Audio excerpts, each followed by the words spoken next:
Investigators will be back at the scene of a school explosion in Minneapolis today. They'll be trying to find out what caused the natural gas explosion, blamed for killing 2 staff members at Minnehaha Academy. Police say contractors were working on the school's boiler system yesterday. Those who escaped told us that a worker inside yelled "run," and about 15 seconds later the building exploded. Receptionist Ruth Berg died when part of the building that she was in collapsed. At 8 o'clock last night, searchers found a missing man's body in the rubble, and Minnehaha Academy confirms it was their custodian, John Carlson. Doctors treated 9 other people, including administrative staff and another janitor. 1 patient is still at HCMC right now in critical condition. 2 others there in satisfactory condition. Here's what that section of Minnehaha Academy looked like before the explosion. So you see right in the middle there's a chimney. Right near the chimney, that whole section is now gone. The explosion so powerful it blew out the walls, causing the floors to collapse, damaging every part of the structure. The Minneapolis fire chief said the situation could have been much worse if school had been in session. Today, if school would have been in session, I know we have. And you can only imagine what that would have been like if we would have been. We're very lucky in that. In terms of that, it would have been made this dramatically worse if we would have had school in session. So that's we did talk about the same thing and felt that we were pretty lucky in that sense, the timing of this. Chief said immediately after the explosion yesterday, their #1 priority was locating the victims.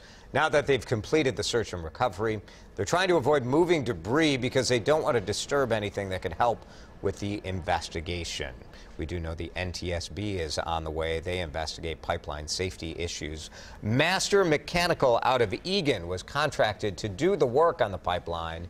They released a statement saying their thoughts and prayers are with everyone involved in the incident, and they said they will be referring all questions about it to the Minneapolis Fire Department. 2 employees killed in the explosion had deep ties to the Minnehaha Academy community. Ruth Berg worked for the school for 17 years. The school says the receptionist, she was always willing to go the extra mile. We're told Berg leaves behind an adult daughter and was engaged to be married this fall. Her fiance, Mark Burrington, actually lives nearby. He heard the noise and came right to the school.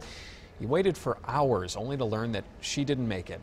Here's what Mark's brother told us. She was a nice girl. She was friendly, outgoing, loved life. I don't know, sad. John Carlson was also killed. He worked as a custodian. The school says Carlson graduated from Minnehaha Academy in 1953, and after retiring from his first career, he came back to work there. On Facebook, the school called John Minnehaha's biggest cheerleader and said that he will be deeply missed. We've also learned school employee Brian Duffy is in critical condition at HCMC. He's also the assistant soccer coach there. There was such a large number of people wanting to uplift the private Christian school after the tragedy. A prayer service had to be moved from a nearby church. They needed more room. Students and parents met instead at the Academy's lower and middle school. It's about a mile from the scene of the explosion. We heard from people whose lives had been impacted by both Ruth Berg and John Carlson. I remember so many times I'd be sitting there studying for a test, hoping I'd pass, pat me on the shoulder, come over, smile, give me a dilly bar, give me a little reassuring advice at all times. He's always really good to be there. He's a good man, good friend.